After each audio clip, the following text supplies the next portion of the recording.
gonna keep this really, really short. So first off, sorry, I was talking about that yesterday. My thoughts on the model overall still stand. I haven't used it yet. It's released in America. I know in some other countries it's not out yet. And even in America, due to like a lot of traffic, a lot of people signing up to use it. They've temporarily disabled the signing up like to create an account for Sora, which I guess makes sense. Part of me, this is just a conspiracy theory, but part of me also feels like it's a really intuitive way or just like a smart way to make your thing seem more popular than it is. But I definitely do think it's popular. I think, see, there's been video generation models, but right now OpenAI, and I said this last video, OpenAI is the mainstream AI guy, right? So if you're not in the technical field or you're not as well versed or you're not that interested, most of what you see when it comes to AI is going to be from OpenAI, right? So when they do something, that's when it becomes like public knowledge, right? But there's obviously been talk about AI videos now. But I feel like ChatGPT and OpenAI are the most used ones. Like even compare ChatGPT to something like Claude. Claude is, I think right now it's even better in coding, but it's not as used as ChatGPT as far as I know. So they released that. They have like it has a really interesting layout. Kind of reminds me of DALL-E, like when I used the DALL-E website, or maybe I'm thinking of something else. But that's beside the point. It looks interesting. I don't think it's that good. I personally think they should have released it earlier if they could. I don't know. I remember a couple months back they were in talks with like the U.S. government. I don't know if it was related to this model or some future stuff. Um, but it does look interesting. They also have this water tag feature where it like I don't know. I keep on explaining the most simple stuff, but tag like it puts a watermark on the video you generate. I do think while it may seem dumb to some people, I do think it's a kind of a disincentive to those bad actors. Because like obviously, if you're a bad actor, you're still gonna find a way to crop the watermark or get around it. But it puts this barrier that I do think helps a bit. I do think I don't know. I don't because I'm just gonna give my thoughts here before I get into some exam stuff. But if they took this long, I wonder if this is like the level where it's at. And like when I say that level, it's from what I've seen, it just has better graphics. But in terms of video generation, it's kind of like everything else. I personally want to test it out. I've been waiting to test it out for a while now because I don't think it's gonna look the best with like live action stuff like this.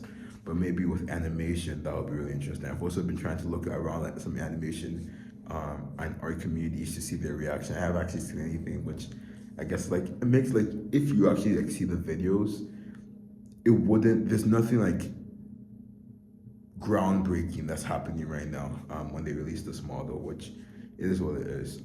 There has been discourse about like they should have released it earlier because if it was even that good, just release. There was a time when they could have released it and probably have been the best model, but right now there's kind of another fish and like I don't know how to say it.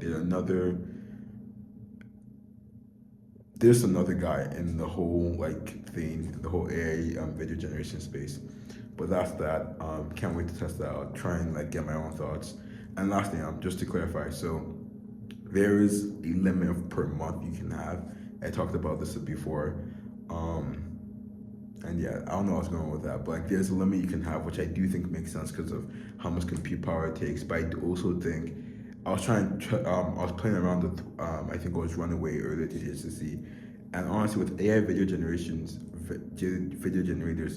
they're just not at that level yet where any of them, like OpenAI, Runaway, all these guys, they're not at a level where it's like it's actually useful. Like with AI image generation, there's many use cases and it's well versed enough at that stage it is to actually like help you if you whether you want to create a quick image just describing a quick image like trying to illustrate a concept something like that you can do it. But with the video generation stuff I don't feel like it's there yet.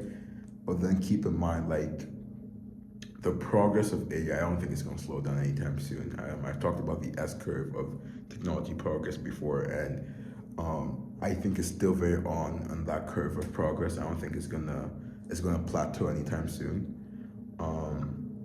And I do think it's interesting, but right now I do think it's kind of lame. I was kind of bummed out earlier.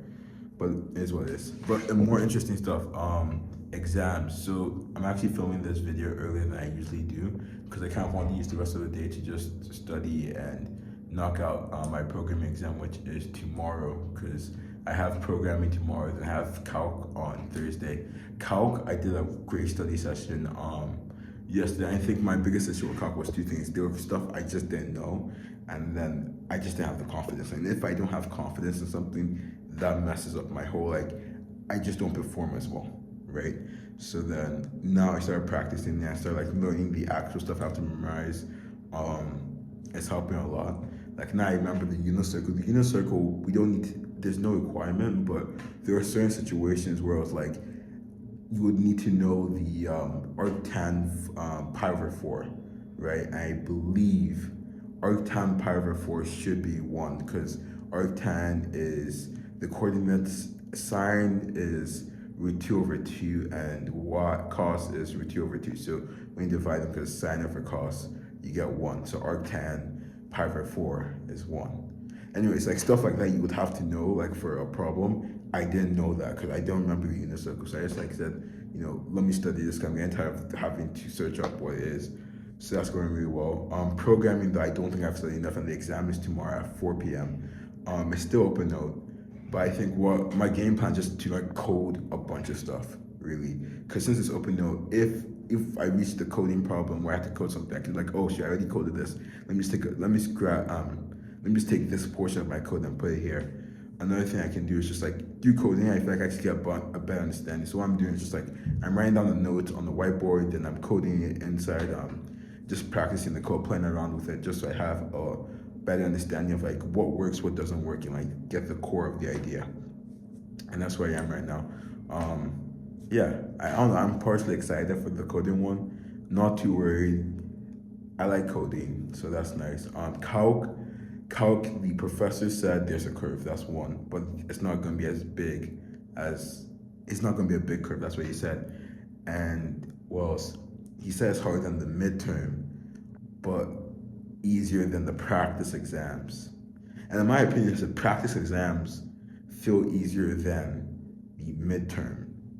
So it's like I don't know how it's going, but I'm going to choose to look at it optimistically while still trying to work hard at it. But honestly, I think just sticking with the strategy, just doing everything. I talked to two of my friends and got their share. So I'm just going to finish doing the practice exams for calc, then do all the homework assignments, like all the homework problems. And yeah, besides that though, I have nothing else to say. So have a great day.